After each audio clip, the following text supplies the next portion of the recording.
Supreme কোর্টের appeal বিভাগের পূর্ণাঙ্গ বেঞ্চ জনাব এটিএম আজহারুল ইসলাম সাহেবকে সকল অভিযোগ থেকে বেকসুর খালাস প্রদান করেছেন।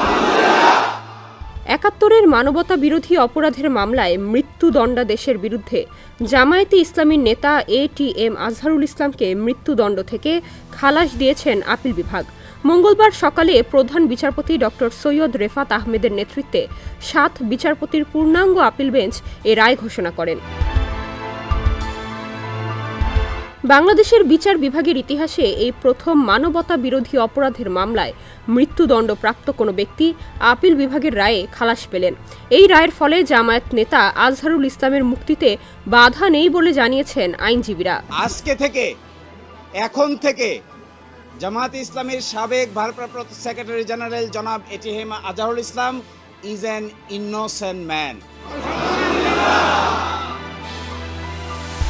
মুক্তিযুদ্ধের সময় মানবতা বিরোধী অপরাধের মামলায় ২০১৪ সালের ৩০ ডিসেম্বর আজহারুল ইসলামকে মৃত্যুদণ্ড দেয় আন্তর্জাতিক অপরাধ ট্রাইব্যুনাল।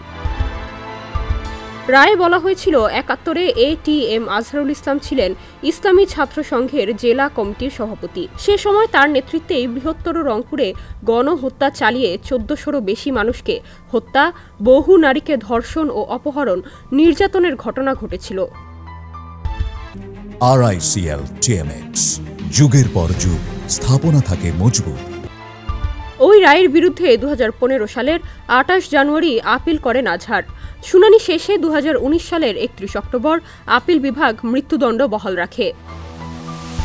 ২০২০ সালের ১৫ মার্চ আপিল বিভাগের পূর্ণাঙ্গ রায় প্রকাশিত হয়। এরপর তা পুনর্বিবেচনা চেয়ে ওই বছরের ১৯ জুলাই আপিল বিভাগে আবেদন করেন আজহারুল ইসলাম।